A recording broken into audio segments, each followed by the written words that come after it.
When I found out Microsoft stopped supporting my Surface Laptop 3 a while ago, I decided to upgrade to Linux.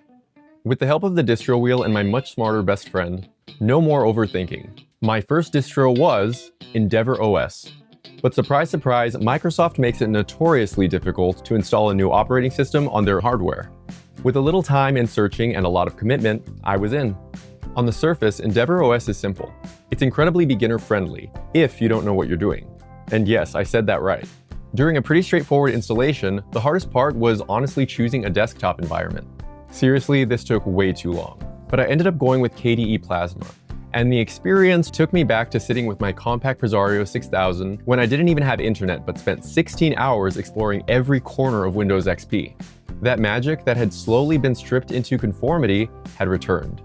The welcome menu is like the perfect Frankenstein of information.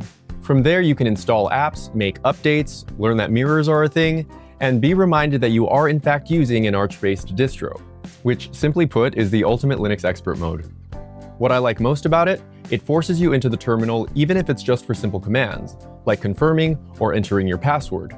This builds familiarity around one of the scariest parts for newcomers to Linux. So the welcome box is essentially Xavier's school for Linux youngsters.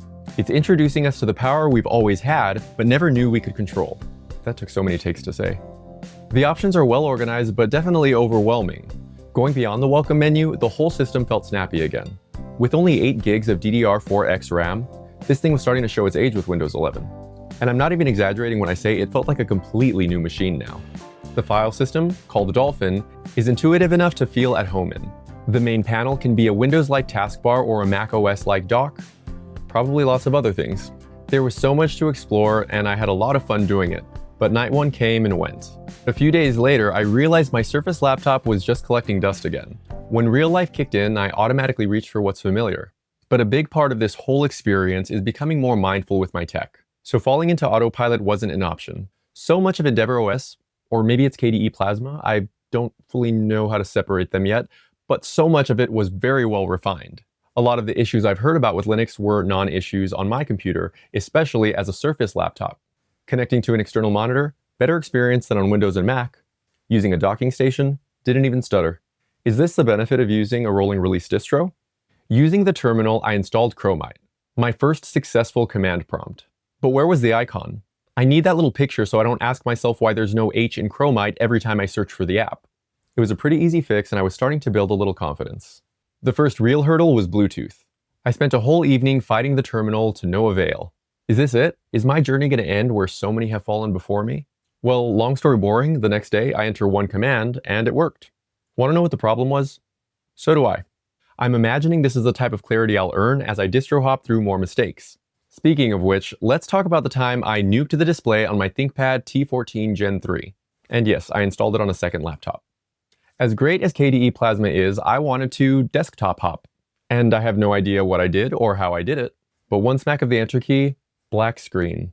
No light, no whisper of electricity emitting from the display. I think the keyboard was still backlit because I remember knowing it was powered on. But the display was completely dead. I knew this was out of my league. And look, just because I was warned by people who are smarter than me, and I exploited my old dog to cover up my own lack of charisma, doesn't mean I deserve this. So after a few attempts to reboot, I just decided to reinstall the operating system. And I'm so thankful it worked because I really like this ThinkPad, because you know, I'm a Linux guy now.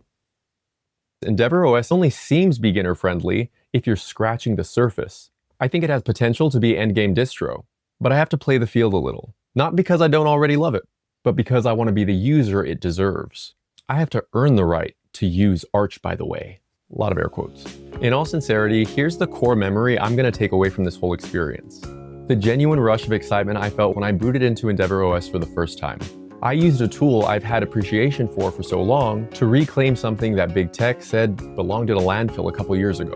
In instances like these, it's good for the environment, it's good for your wallet, and it's good for your mind. So if you feel like you're being forced to upgrade, there's a community of real techies out there who have made the tools available for us to handle this without having to pay on our own. If you can afford it, I recommend supporting whichever distro you go with. I know I'll be giving a little something to each distro I try out for this series. Before we move to my engineering marvel that is the Distro Wheel, let's score EndeavourOS. This is a sliding scale based on my own opinions and personal experience. Installation was pretty easy once I figured out I had to convert the torrent file into an ISO. Beginner Friendly gets a boost because of the welcome menu, and with KDE Plasma as the default desktop environment, I'm adding points for the explanations that pop up when you hover over options in the settings menu. Appearance is outstanding, and even though I didn't take advantage of it, customization is endless. I wanted a distro that required learning and wasn't a copy of Windows or macOS, searchable guidance and community forum support. And lastly is user experience, which is the most important, so if it scores 8 points or higher, I'm gonna give it double points. Because it encompasses a little bit of everything, this could theoretically put it higher than the maximum 50 points. So EndeavourOS ends up with a total score of 46.5 out of 50. And at the end of this series, I'll do a final test drive of all of the distros I've used before doing the final rankings. At my skill level, using EndeavourOS is like building the ultimate gaming PC to run a retro emulator. And as an operating system, it's just a lot of unnecessary risk. So I need a gateway distro, and I think I know how I'm gonna get it. While we get to spinning the wheel, I just wanna say if you have a different opinion or feel like I got anything wrong, please let me know in the comments, and whatever you say might impact the final scoring.